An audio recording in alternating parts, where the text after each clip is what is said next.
할머니 췌장암 말기입니다. 안녕하세요. 저는 74세 박영순입니다. 2024년 3월 15일 오전 10시 32분.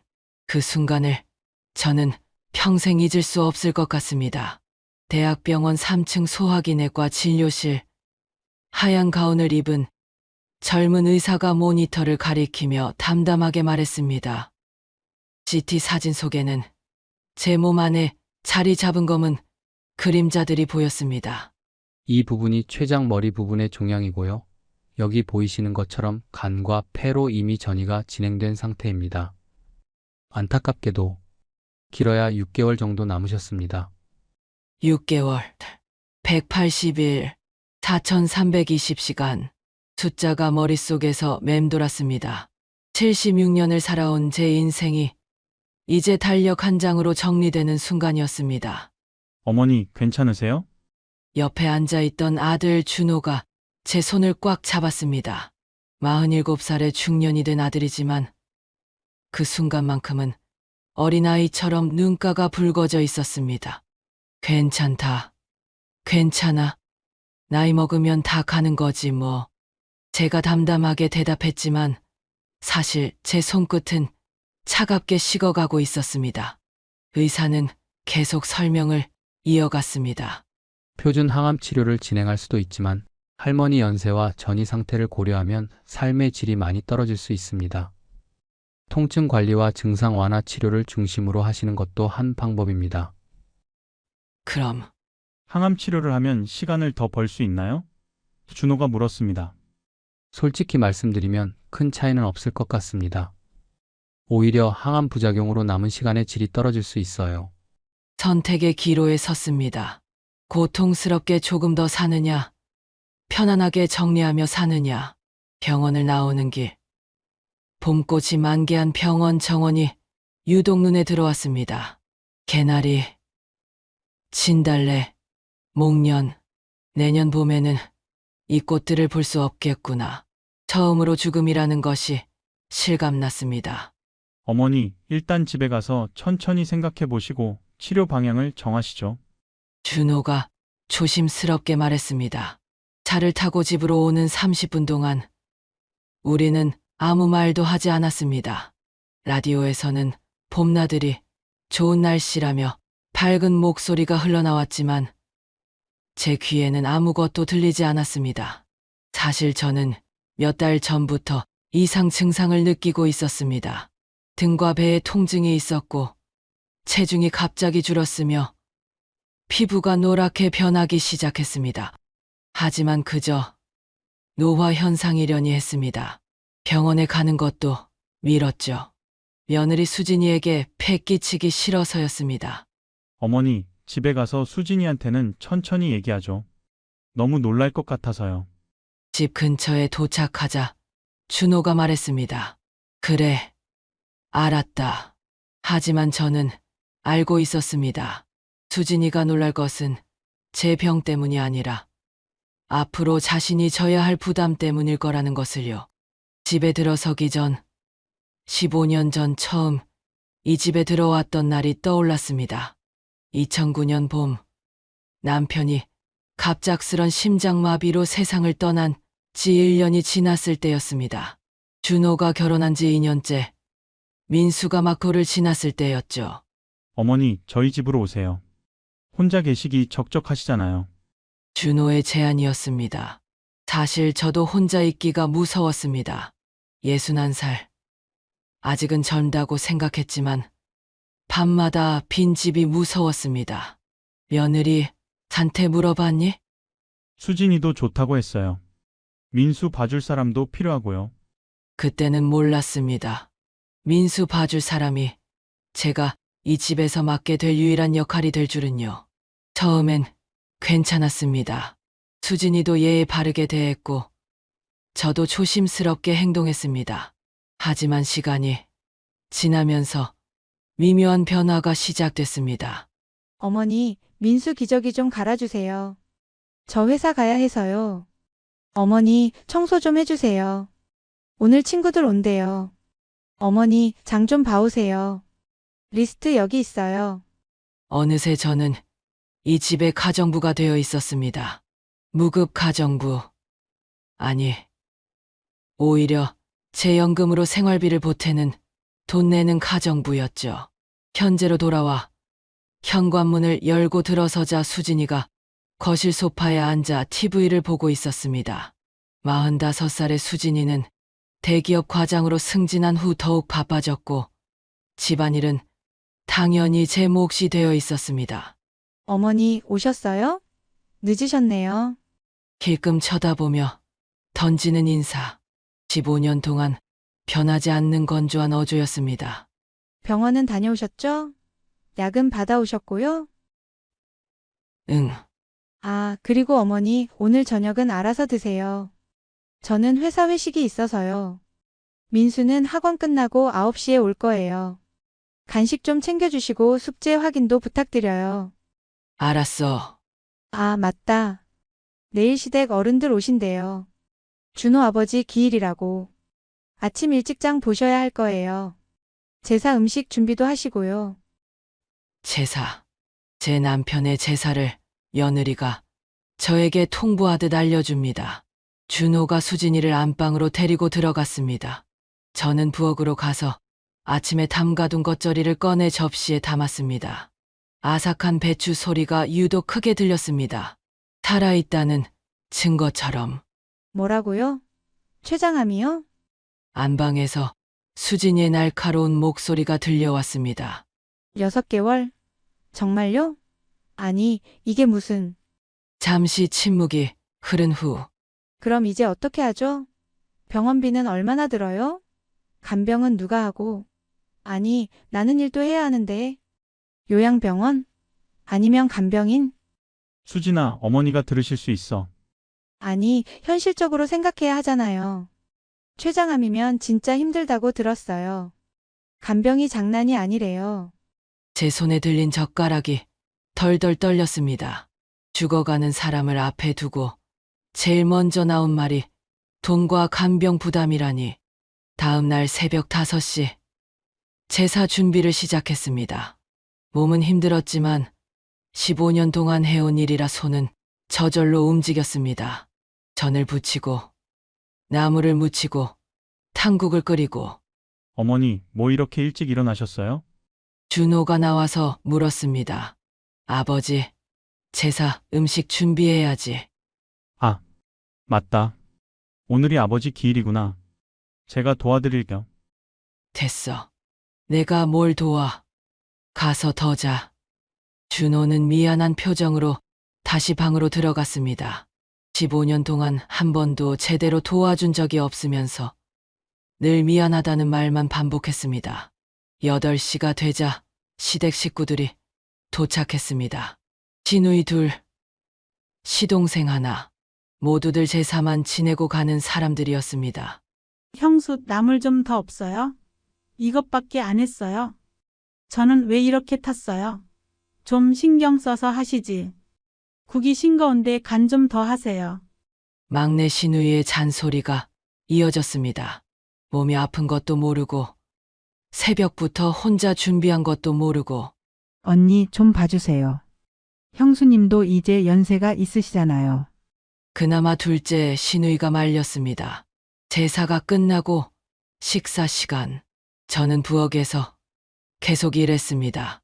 설거지하고 음식 더 내가고 차 끓이고. 며느리는 뭐예요? 시어머니만 일하게 하고. 막내 시누이가 수진이를 보며 말했습니다. 저 오늘 오후에 중요한 회의가 있어서 준비해야 해요. 수진이는 핸드폰만 보며 대답했습니다. 그래도 제사상 치우는 것 정도는.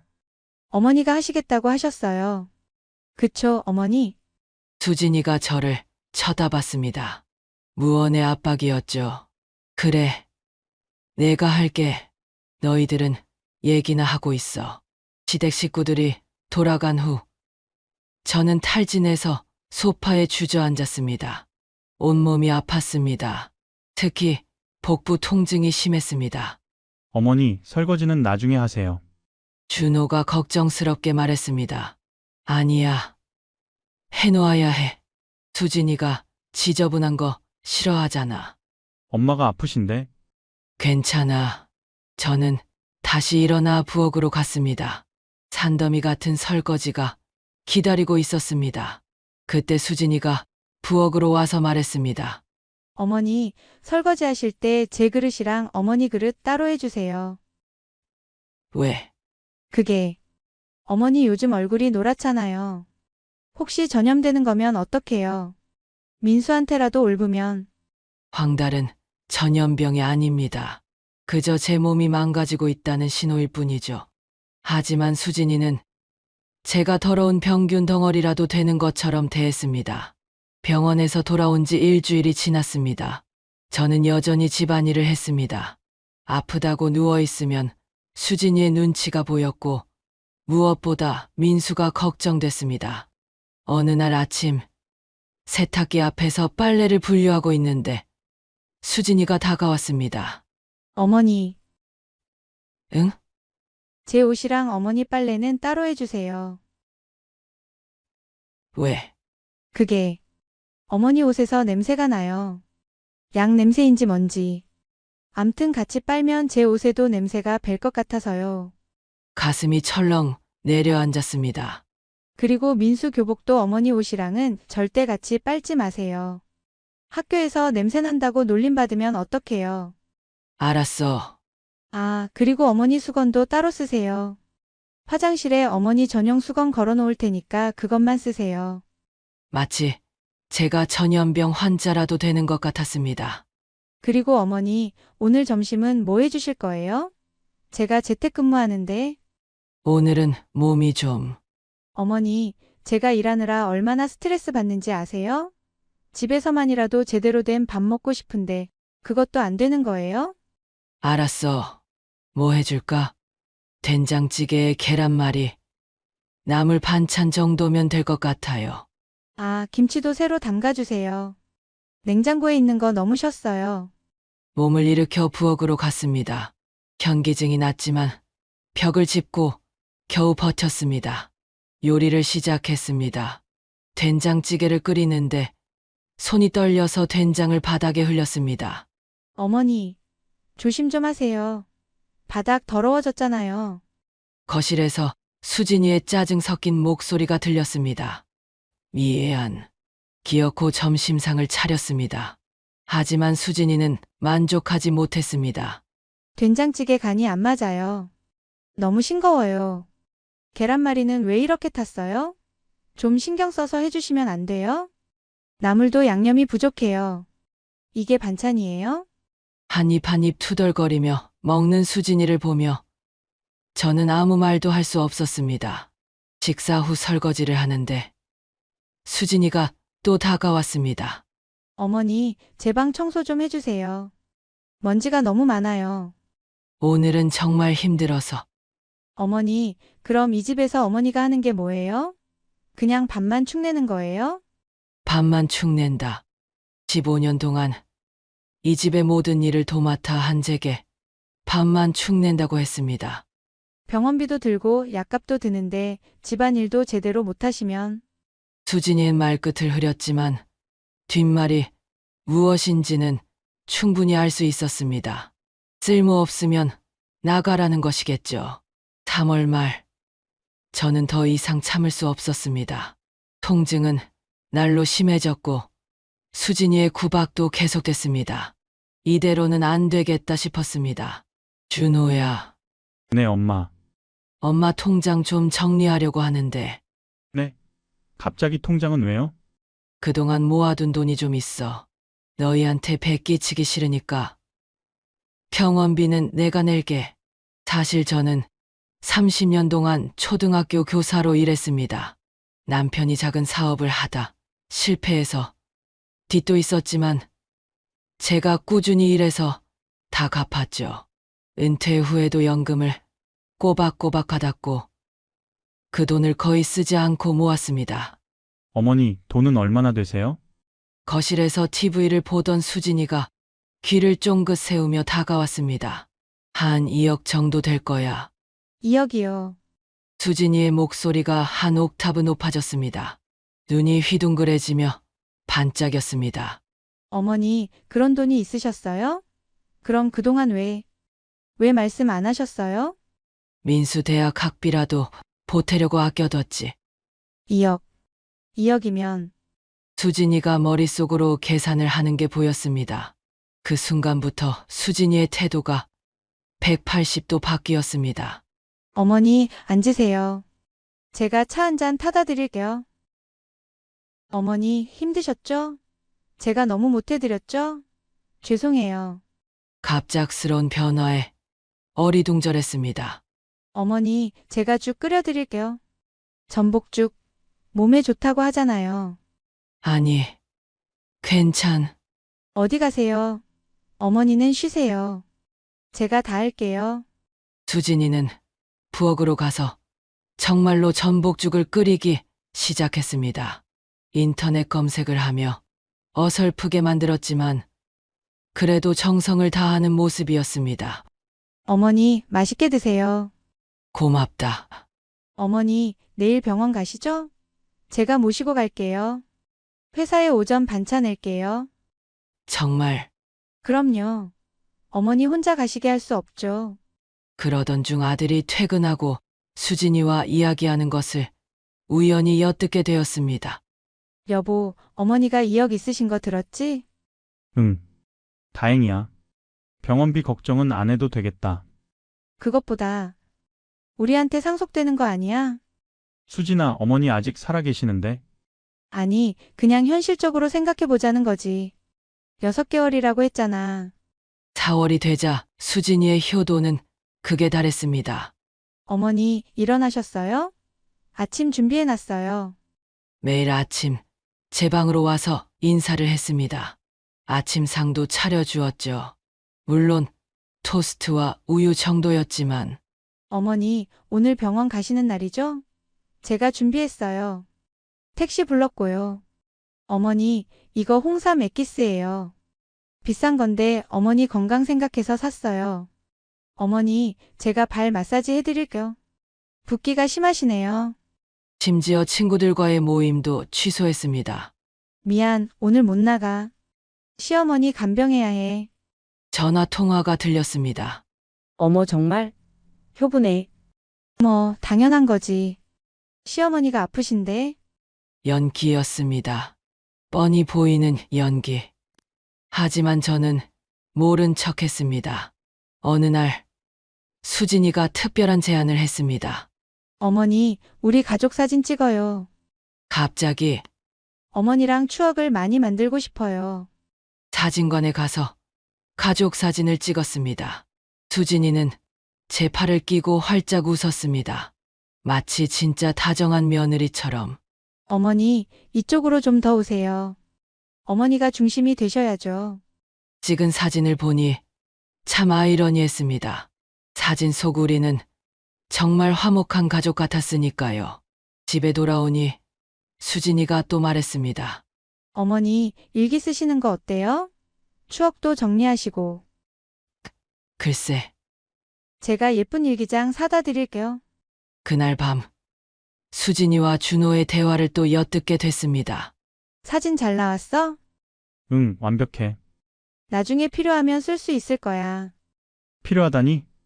유산 상속 문제 생기면 우리가 얼마나 잘 모셨는지 증명해야 하잖아.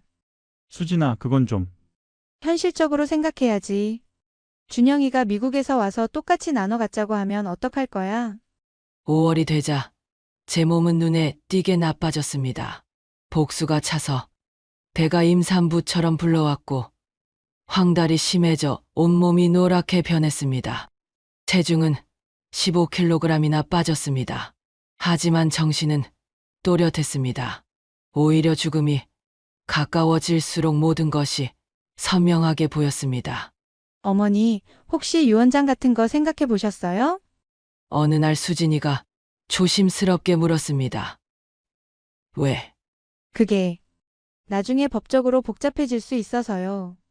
미리 정리해 두시면 좋을 것 같아서. 그래. 어머니, 저희가 그동안 어머니 모시느라 고생했잖아요. 준영 씨는 미국에서 10년 동안 얼굴도 안 비쳤고요. 노골적인 요구였습니다. 그리고 민수 교육비도 생각하셔야 하고. 요즘 대학 등록금이 얼마나 비싼지 아세요? 알아서 할게. 그 주에 저는 변호사를 집으로 불렀습니다. 할머니, 유언장을 작성하시겠다고요? 네. 제대로 정리하고 가려고요. 준호와 수진이는 귀를 쫑긋 세우고 있었습니다. 이건 개인적인 일이니까 둘은 나가 있어. 어머니, 저희도 알아야. 나중에 다 알게 될 거야. 나가. 마지못해 방을 나가는 두 사람. 하지만 문 밖에서 서성이는 기척이 느껴졌습니다.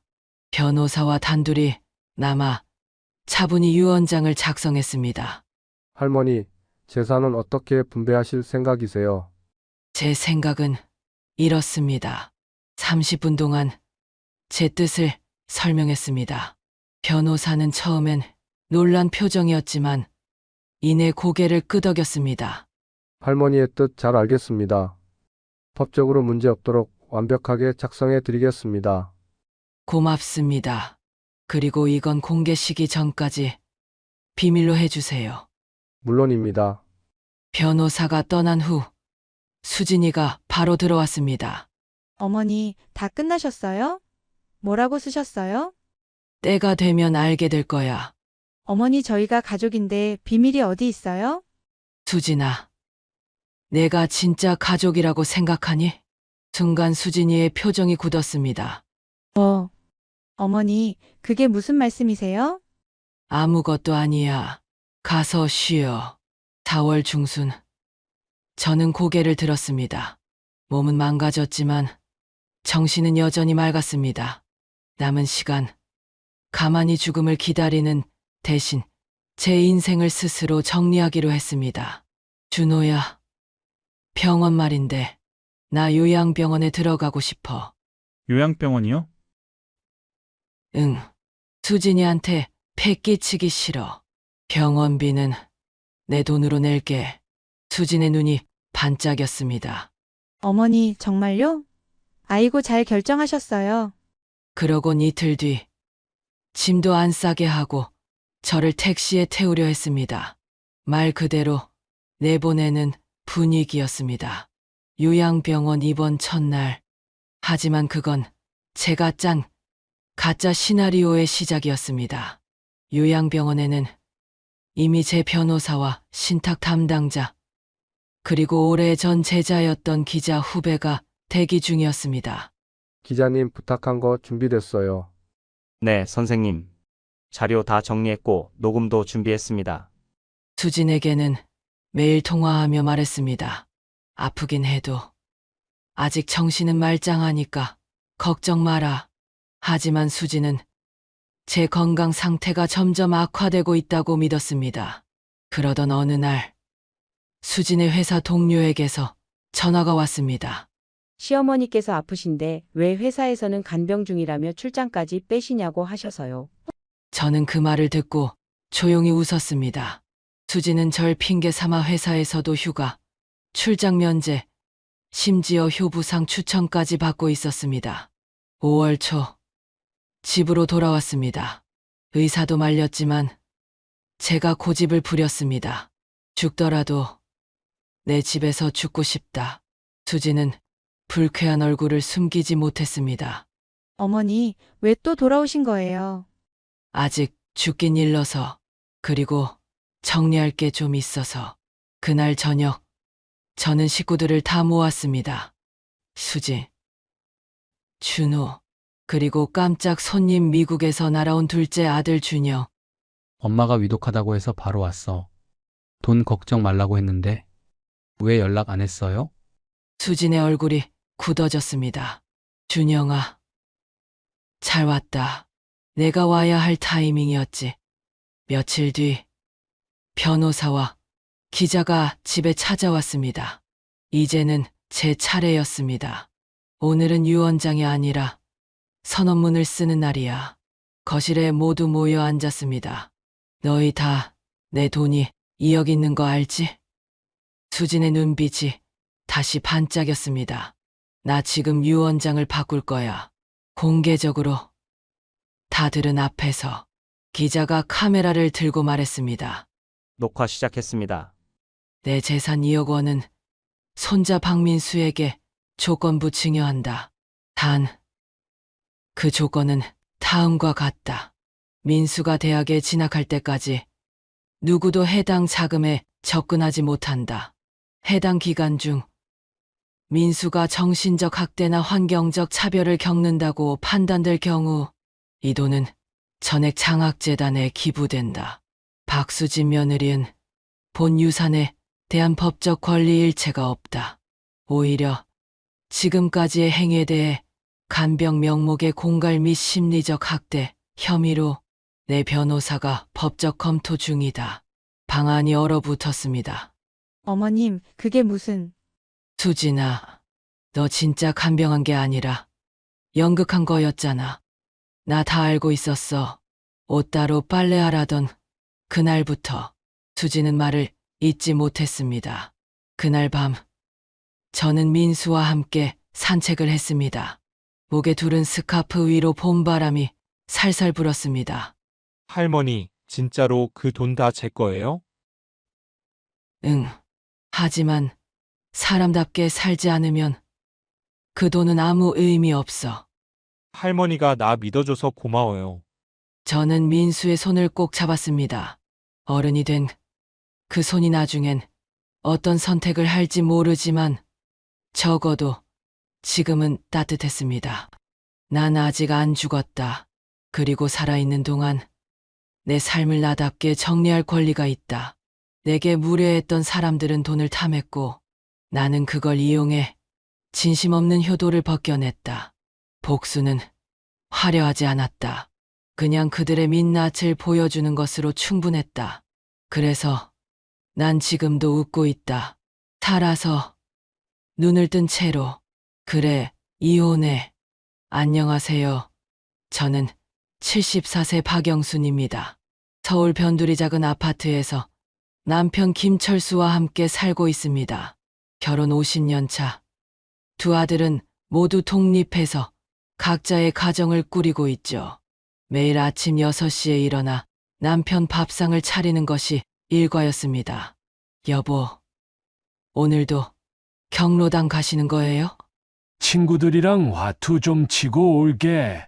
남편은 매일 같은 대답을 하며 나갔습니다. 그런 남편이 고마웠죠.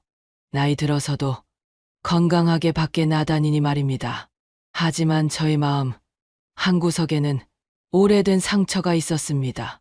30년 전 철수가 회사 여직원과 바람을 피웠던 일이 있었죠. 그때 저는 두 아들을 키우느라 정신없던 시절이었습니다.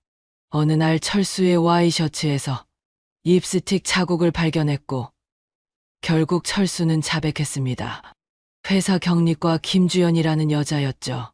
저는 이혼을 생각했지만 어린 아들들을 보며 참았습니다. 다시는 안 그럴게. 정말 미안해. 철수는 무릎 꿇고 빌었고 저는 용서했습니다. 아니, 용서한 척했죠. 그 상처는 30년이 지난 지금도 가끔 쑤셨습니다. 그래도 이제는 나이도 들었으니 조심하겠지. 저는 스스로를 위로하며 살았습니다. 저는 집안일을 마치고 동네 복지관에서 운영하는 스마트폰 교실에 다니기 시작했습니다. 젊은 강사가 친절하게 가르쳐주는 덕분에 이제는 카카오톡도 할 줄 알게 되었죠. 할머니, 오늘은 사진 찍는 법을 배워볼게요. 아이고, 선생님, 이 나이에 뭘 그런 걸 배워요.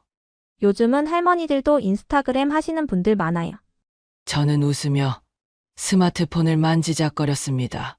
새로운 세상이 열리는 기분이었죠. 어느 날 오후, 저는 남편이 두고 간 지갑을 들고 경로당으로 향했습니다. 화투를 치려면 돈이 필요할 테니까요. 그런데 경로당에 도착해보니 철수의 모습이 보이지 않았습니다. 아니, 우리 영감은 어디 갔대요? 철수 씨요? 요즘 통 안 보이던데. 경로당 친구들의 말에 저는 의아했습니다. 분명 매일 경로당에 간다고 했는데 말이죠. 집으로 돌아오는 길, 저는 우연히 동네 카페 창문 너머로 남편을 발견했습니다. 그런데 혼자가 아니었죠. 60대 초반으로 보이는 여자와 마주 앉아 즐겁게 대화를 나누고 있었습니다. 저 여자는 누구지? 여자가 철수의 손을 잡자 철수는 수줍게 웃었죠. 저 여자는 누구지? 설마. 전에 악몽이 떠올랐습니다. 그때도 철수는 저렇게 젊은 여자와 카페에서 데이트를 했었죠. 저의 가슴이 쿵쾅거리기 시작했습니다. 아니야. 그럴 리 없어. 이제 70이 넘었는데 저는 스스로를 달래며 발걸음을 돌렸습니다. 하지만 불안한 마음은 가시지 않았죠. 그날 저녁 철수가 집에 돌아왔습니다. 평소보다 들뜬 표정이었죠. 저의 가슴이 쿵쾅거리기 시작했습니다. 50년을 함께 산 남편이 낯설게 느껴지는 순간이었죠. 오늘도 화투 잘 치고 왔어요? 응, 잘 치고 왔네. 오늘은 좀 잃었어. 철수의 대답이 어색했습니다. 저는 아무 말 없이 저녁상을 차렸지만 마음속에는 의심의 싹이 트기 시작했죠. 저는 남편 몰래 그의 휴대폰을 확인해 보았습니다. 미영이라는 이름으로 저장된 번호와 수많은 메시지가 오고 갔더군요. 오늘도 만나서 행복했어요. 나도 당신과 함께하는 시간이 제일 좋아. 젊은 시절로 돌아간 기분이에요. 영순이한테는 비밀이에요. 마지막 메시지를 보는 순간 저의 눈앞이 캄캄해졌습니다. 나의 이름이 거론되는 것을 보니 철수가 저의 존재를 그 여자에게 말했다는 뜻이었죠. 이런 나쁜 놈, 30년 전에도 그랬는데 또야? 저의 손이 떨렸습니다. 분노로 휴대폰을 집어던지고 싶었지만 참았죠. 50년 세월이 한순간에 무너지는 기분이었습니다. 다음 날 저는 아픈 척하며 집에 남았습니다. 여보, 나 경로당 갔다 올게. 네, 조심히 다녀와요. 저는 억지로 미소를 지었습니다. 철수가 나간 후 조용히 뒤를 따랐죠. 철수는 경로당이 아닌 반대 방향으로 걸어갔습니다. 번화가의 한 노래방으로 들어가는 것을 본 저는 숨을 죽이고 기다렸죠. 1시간쯤 지나자 철수가 그 여자와 팔짱을 끼고 나왔습니다. 두 사람은 택시를 타고 어디론가 사라졌죠. 철수가 여자의 허리를 감싸 안는 모습에 저는 주먹을 꽉 쥐었습니다. 저 늙은 놈이 정신을 못 차렸구나. 저는 그 자리에 주저앉아 울었습니다. 74년 인생에서 이렇게 배신감을 느낀 적은, 아니, 30년 전에도 있었죠. 두 번째 배신이 더 아팠습니다. 내가 바보야. 한 번 바람둥이는 영원한 바람둥이라는데. 며칠 후 저는 그 여자에 대해 알아보기로 했습니다. 동네 미용실에서 수소문한 끝에 그녀가 최미영이라는 이름의 65세 미망인이라는 것을 알게 되었죠. 아, 그 여자요? 젊어 보이려고 얼굴에 뭘 많이 했대요. 남자들한테 인기 많다던데. 돈 많은 할아버지들 노린다고. 미용실 사장의 말에 저는 더욱 분노했습니다. 남편이 그런 여자에게 넘어가다니요. 저는 복지관 컴퓨터 교실에서 배운 대로 인터넷 검색을 해봤습니다. 최미영의 인스타그램을 찾았죠. 프로필 사진에는 철수와 함께 찍은 사진이 올라와 있었습니다. 새로운 사랑을 찾았어요. 황혼의 로맨스란 이런 거네요. 댓글에는 축하한다는 말들이 가득했습니다. 저의 가슴에 분노가 치밀어 올랐죠. 나쁜 놈. 나랑 찍은 사진은 한 번도 올린 적 없으면서 저는 컴퓨터 화면을 보며 이를 갈았습니다. 30년 전 그 여자도 이랬을까요? 아마 그랬겠죠. 그날 밤 저는 철수와 마주했습니다. 저녁 식탁에 앉은 철수 앞에 휴대폰을 내던졌죠. 당신 최미영이라는 여자 알아요? 철수의 얼굴이 하얗게 질렸습니다. 국그릇을 놓는 손이 떨렸죠. 그게, 어떻게 알았냐고요? 당신이 너무 대놓고 바람 피우니까 알 수밖에요. 저의 목소리가 높아졌습니다. 50년 동안 참아온 것들이 폭발하는 순간이었죠. 30년 전에도 그랬잖아요. 김주연이라는 년하고 바람 피웠잖아. 그때 용서해줬더니 이제 또야? 철수는 고개를 숙였습니다. 미안해. 하지만 미영이는 날 젊게 만들어줘. 너랑 있으면 그냥 늙어가는 기분이야. 그 말에 저는 손이 먼저 나갔습니다. 철수의 뺨을 있는 힘껏 때렸죠. 늙어가는 기분. 당신이랑 50년을 살면서 내가 얼마나 참고 살았는지 알아? 당신 바람 피운 거 용서하고 시부모 모시고 자식 키우고 내 청춘 다 바쳐서 이 가정 지켰는데 나는 울면서 소리쳤습니다. 철수는 뺨을 감싸며 당황했죠. 저는 할 말을 잃었습니다. 50년의 세월이 늙어가는 기분으로 요약되다니요. 함께 결혼 생활을 하고 아이를 키웠던 장면들이 머릿속에 스쳐 지나갔습니다. 이 소중한 추억과 세월을 늙어간다고 이야기를 하다니. 영수는 배신감과 분노감에 몸이 떨렸습니다. 그리고 젊어지는 기분. 당신 거울 좀 봐요. 74살 주름투성이. 영감이 무슨 젊은 사람인 줄 알아? 다음 날 저는 최미영을 직접 찾아갔습니다. 미용실에서 알아낸 주소로 찾아가니 아파트 현관에서 마주쳤죠. 당신이 최미영이죠? 네. 누구세요? 김철수 아내예요. 미영의 얼굴이 굳었습니다. 하지만 곧 뻔뻔한 미소를 지었죠. 아, 철수 씨 부인이시군요. 이렇게 찾아오실 줄은. 당신 부끄럽지도 않아요? 남의 남편을 뺏어가면서 나의 목소리가 떨렸습니다. 분노를 참기 힘들었죠. 뺏어간다니요. 철수 씨가 먼저 다가왔어요. 부인과는 이미 끝났다고 하더군요. 뭐라고요? 저는 믿을 수 없었습니다. 미영은 계속 말했죠. 30년 전에도 바람 피웠다고 자랑하던데요. 한 번 바람둥이는 계속 바람둥이예요. 부인이 못 잡아둔 거죠. 그 순간 나의 이성이 끊어졌습니다. 미영의 머리채를 잡았죠. 인연이 뭐라고? 내 남편 건드려. 두 사람은 아파트 현관에서 몸싸움을 벌였습니다. 경비원이 말려서 겨우 떨어졌죠. 나쁜 년. 폭력이야. 당신이 나쁜 년이지. 남의 가정 파괴하는 여우 같은 년. 저는 온몸이 떨렸습니다. 평생 처음으로 누군가와 싸운 것이었죠. 집에 돌아온 저는 거실을 뒤집기 시작했습니다. 철수와의 추억이 담긴 물건들을 모두 내던졌죠. 50년이 뭐야? 다 헛것이었어.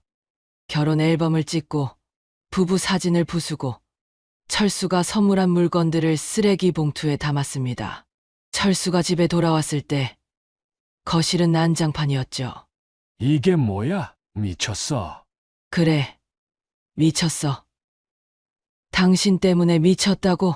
저는 철수에게 쓰레기 봉투를 던졌습니다. 당신 물건 다 챙겨서 나가.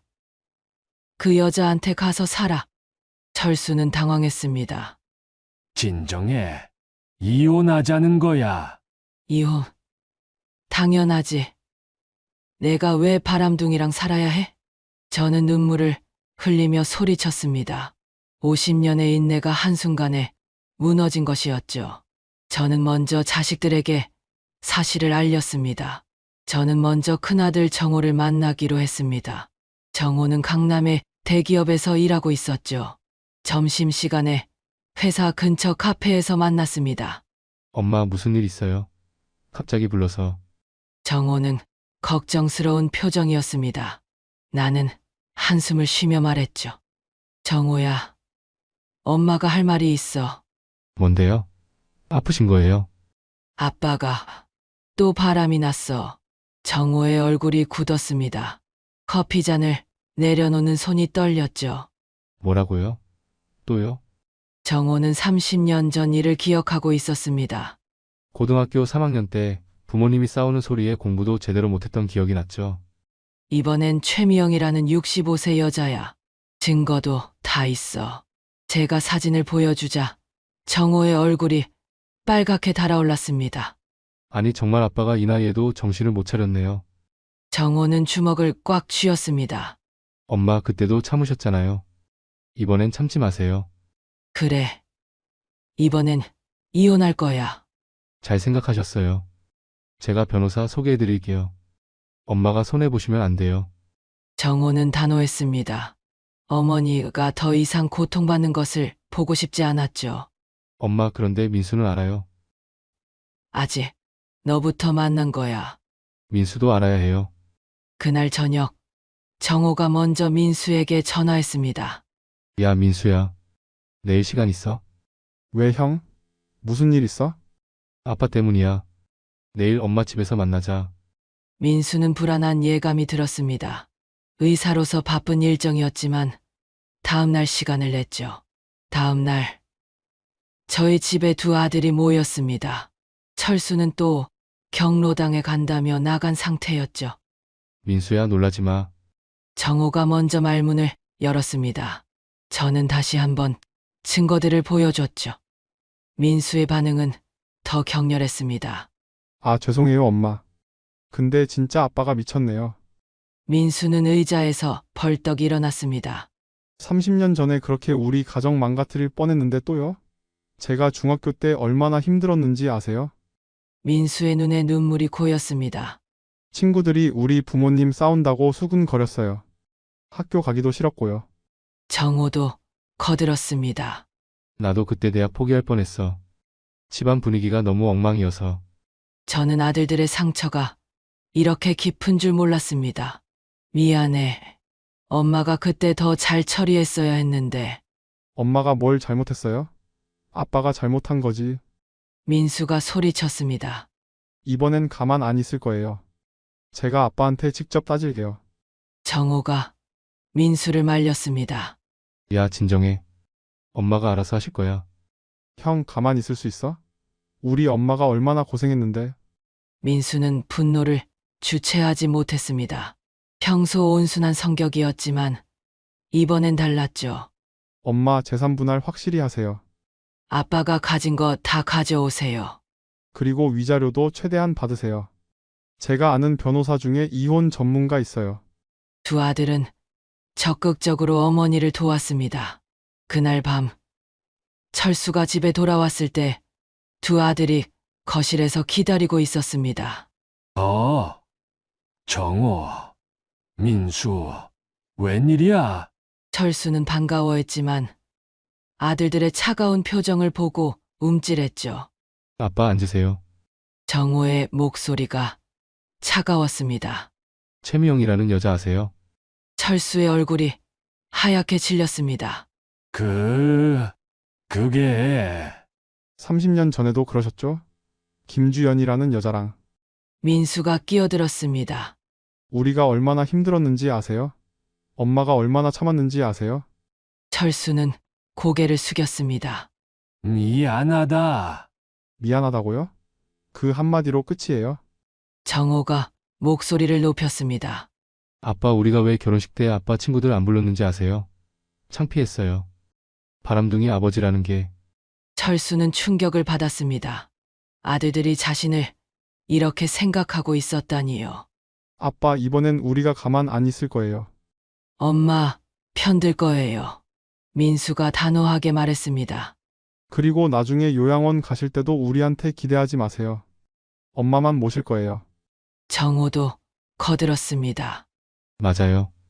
아빠는 그 최미영이란 여자한테 부양받으세요. 철수는 할 말을 잃었습니다. 50년 가장 노릇이 한순간에 무너지는 기분이었겠죠. 어느 날 저는 복지관에서 특별한 강좌를 발견했습니다. 시니어 유튜브 크리에이터 되기라는 수업이었죠. 할머니들도 유튜브로 돈을 벌 수 있어요. 요리, 인생 상담, 모든 콘텐츠가 될 수 있습니다. 젊은 강사의 말에 저는 귀가 솔깃했습니다. 그동안 모아둔 비상금도 있고 새로운 도전을 해보고 싶었죠. 저는 열심히 수업을 들었습니다. 영상 편집, 썸네일 만들기, 심지어 라이브 방송까지 배웠죠. 강사는 저의 열정에 감탄했습니다. 할머니 정말 잘하세요. 금방 인기 유튜버 되시겠어요.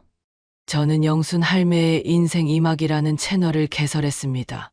첫 영상은 74세에 시작하는 새로운 도전이었죠.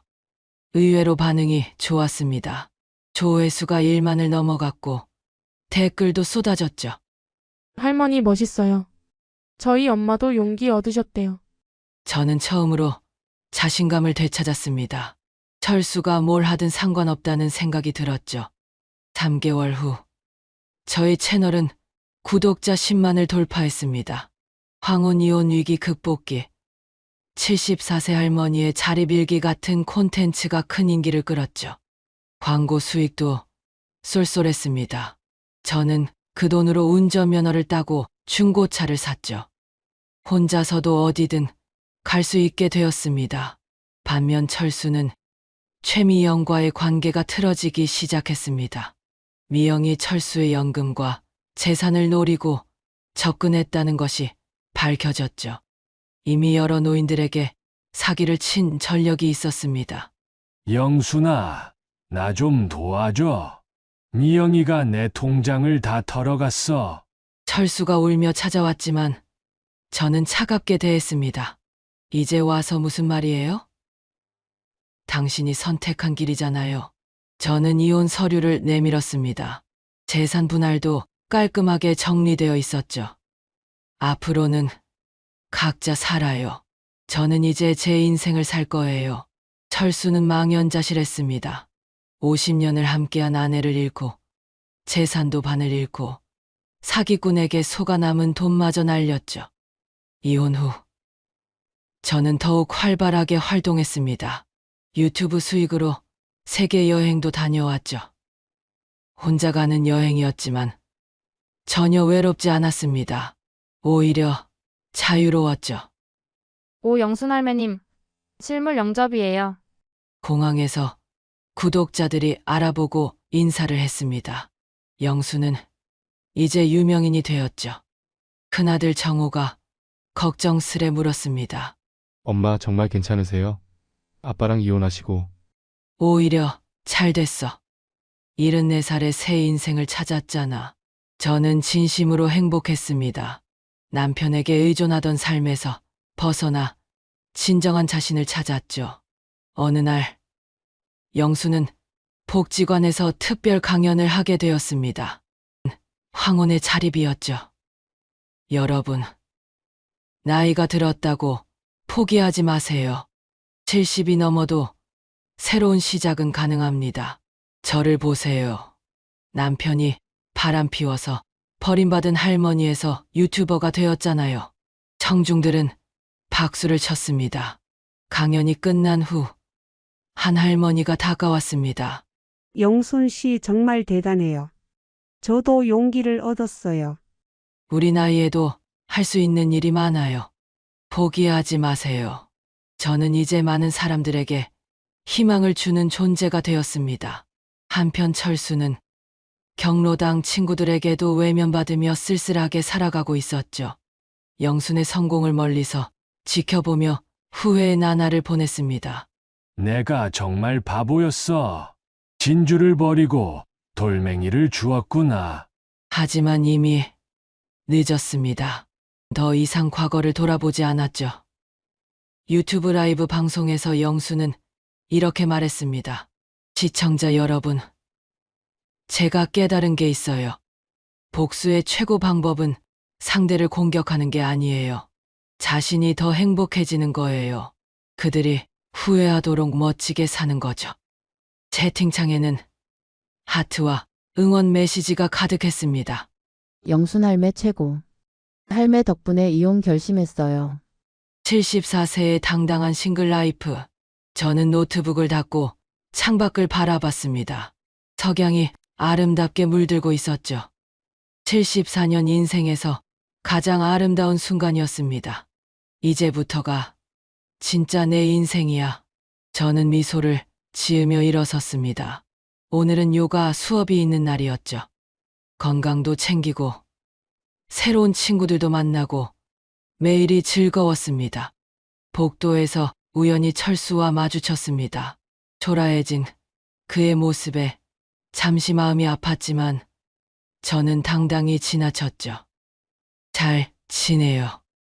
짧은 인사만 남기고 영수는 앞으로 나아갔습니다. 뒤돌아보지 않았죠. 74세. 인생은 이제부터가 시작이었습니다.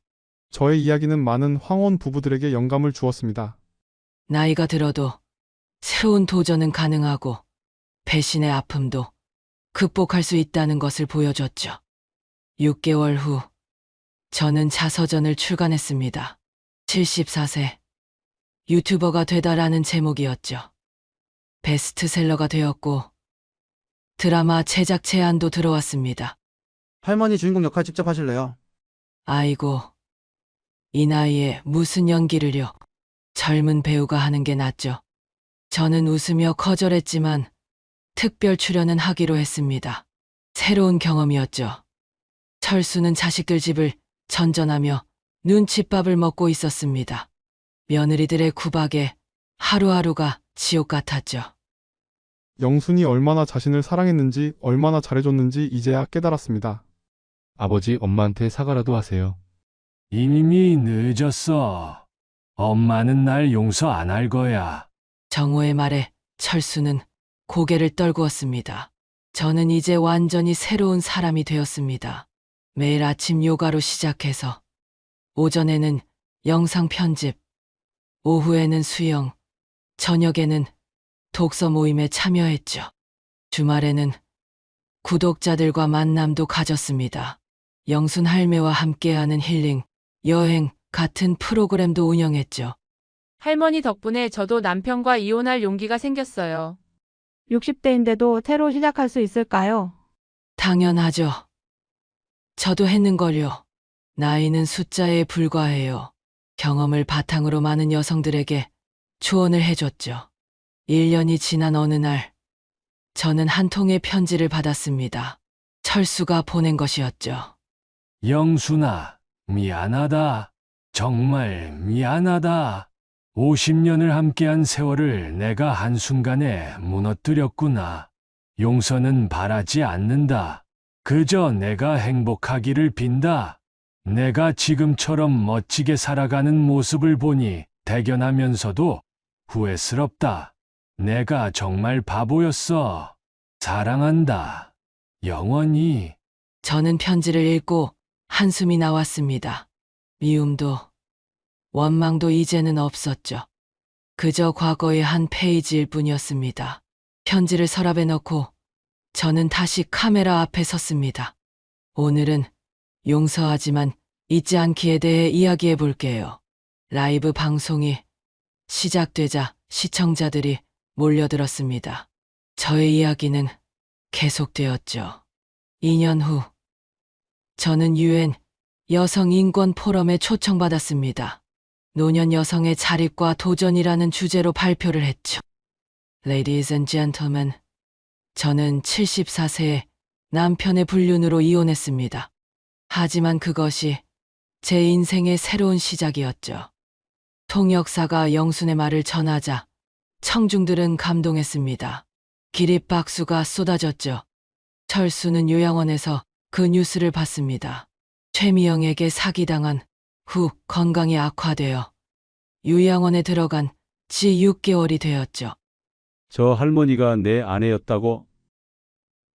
네. 제가 바람 피워서 이혼했어요. 바보 같은 사람. 간병인의 말에 철수는 아무 말도 할 수 없었습니다. 저는 이제 세계적인 인플루언서가 되었습니다. 구독자 100만을 돌파했고 여러 기업의 광고 모델로도 활동했죠.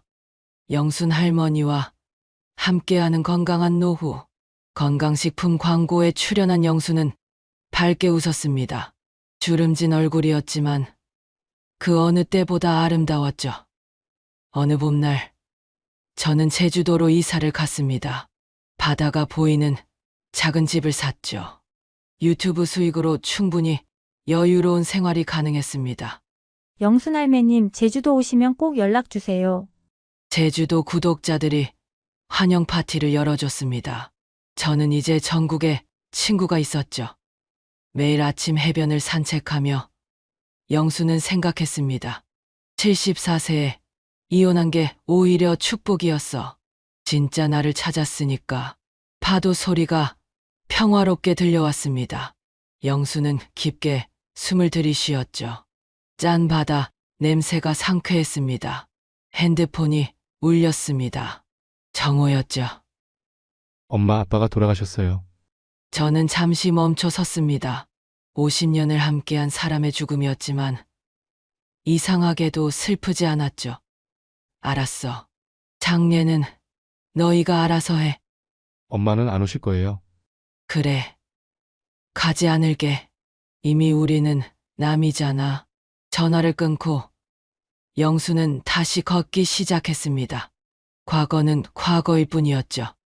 저녁, 저는 마지막 유튜브 영상을 올렸습니다. 구독자 여러분, 오늘로 제 유튜브는 마무리하려고 해요. 이제는 조용히 제 삶을 즐기고 싶어요. 그동안 사랑해 주셔서 감사했습니다. 댓글에는 아쉬움과 응원이 가득했습니다. 할머니 덕분에 새 인생 찾았어요. 언제나 건강하세요. 레전드 할매 영원히. 저는 노트북을 닫고 와인을 한 잔 따랐습니다. 제주도의 노을이 아름답게 물들고 있었죠. 건배. 나의 새로운 인생을 위해 혼자 하는 건배였지만 전혀 외롭지 않았습니다. 저는 진정으로 자유로웠고 행복했죠. 74세에 시작한 복수는 이렇게 완성되었습니다. 상대를 파괴하는 것이 아닌 자신이 더 높이 올라가는 것. 그것이 진정한 복수였죠. 그리고 저는 나만의 속도로, 나만의 방식으로 남은 인생을 살아갔습니다. 누구의 아내도, 누구의 엄마도 아닌 오직 박영순으로서 말이죠.